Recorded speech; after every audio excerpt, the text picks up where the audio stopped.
அக்பரின் சபையிலிருந்த பீர்பால் தன்னுடைய அறிவு, சாமர்த்தியம், நகைச்சுவை ஆகியவற்றிற்காக மிக பிரபலமானவர்.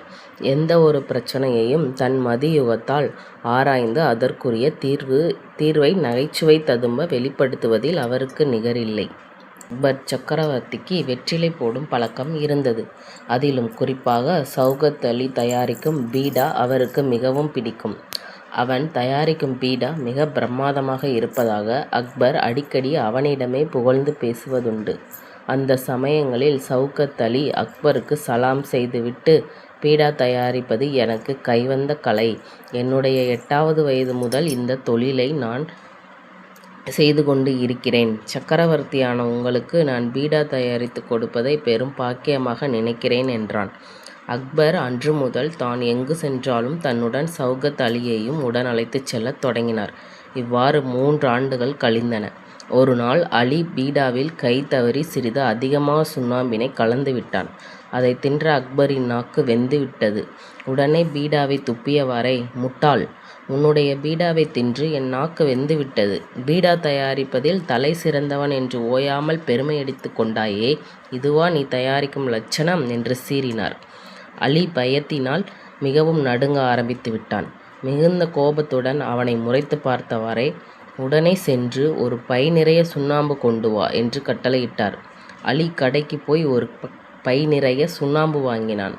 அப்போது அங்கே வந்த மகேஷ் தாஸ், அலி என்ன விஷயம் என்று, எதற்கு இத்தனை சுண்ணாம்பு என்று கேட்டான். இதை சக்கரவர்த்தி வாங்கி வரச் சொன்னார். ஏன் என்று எனக்கு தெரியவில்லை என்றான் அலி. தெரியவில்லையா? எந்த சந்தர்ப்பத்தில் இதை வாங்கச் சொன்னார் என்று மகேஷ் கேட்க, அலியும் நடந்ததை கூறினான். சக்கரவர்த்தி எதற்காக ஒரு பை நிறைய சுண்ணாம்பு வாங்கச் சொன்னார் என்று மகேஷுக்கு புரிந்துவிட்டது. உடனே அவன் அலியிடம் வயிறு நிறைய நெய் குடித்துவிட்டு சக்கரவர்த்தியிடம் செல் என்றான். என்னப்பா, ஏற்கனவே நான் யானைக்குட்டி போல் பருமனாக இருக்கிறேன். இந்த லட்சணத்தில் நான் வயிறு நிறைய நெய் தின்றால் பூதம் போல் ஆகிவிடுவேன் என்றான் அலி. இன்று ஒரு நாள் மட்டும் செய் என்று சொல்லிவிட்டு மகேஷ் சென்று விட்டான். மகேஷ் சொன்னால் அதில் ஏதோ காரணம் இருக்கும் என்று நம்பிய அலி வீட்டிற்கு சென்று ஒரு செம்பு நிறைய நெய் எடுத்து வயிறு முட்ட குடித்த பிறகு அவர் அக்பரை நாடி போனான். சபையில் அமர்ந்திருந்த அக்பர் அலியை பார்த்து, ஒரு பை சுண்ணாம்பு வாங்க இத்தனை நேரமா என்று கடிந்து கொண்ட பிறகு ஒரு காவலனை நோக்கி, இவனை சபைக்கு வெளியே அழைத்து சென்று பையிலுள்ள சுண்ணாம்பு முழுவதையும் அவன் வாய்க்குள் போட்டு அடைத்து விடு என்றான்.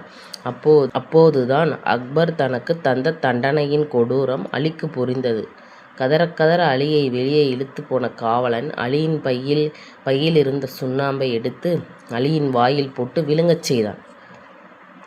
ஒரு கவளம் சுண்ணாம்பு தின்ற உடனே வாய், தொண்டை, வயிறு வெந்து போக அலி சுருண்டு விழுந்தான்.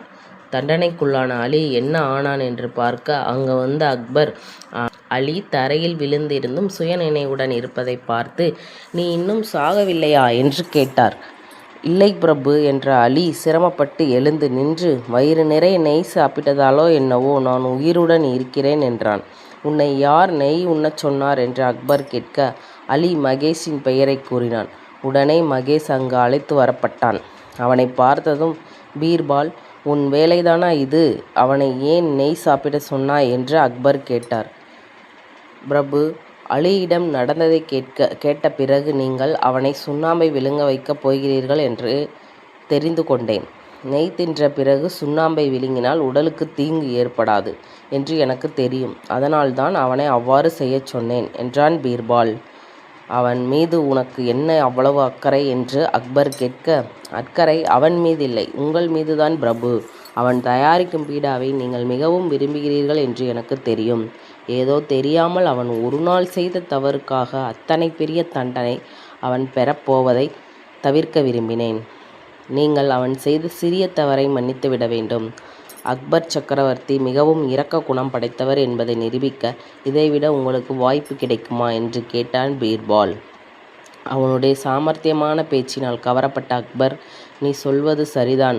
3 ஆண்டுகளாக அருமையாக பீடா தயாரித்தவன் ஒரு நாள் தெரியாமல் செய்த தவறுக்காக தண்டனை பெறுவது சரியில்லை. அவனை நான் மன்னித்து விடுகிறேன் என்றவர் அலியை பார்த்து, பிழைத்துப்போ என்றார்.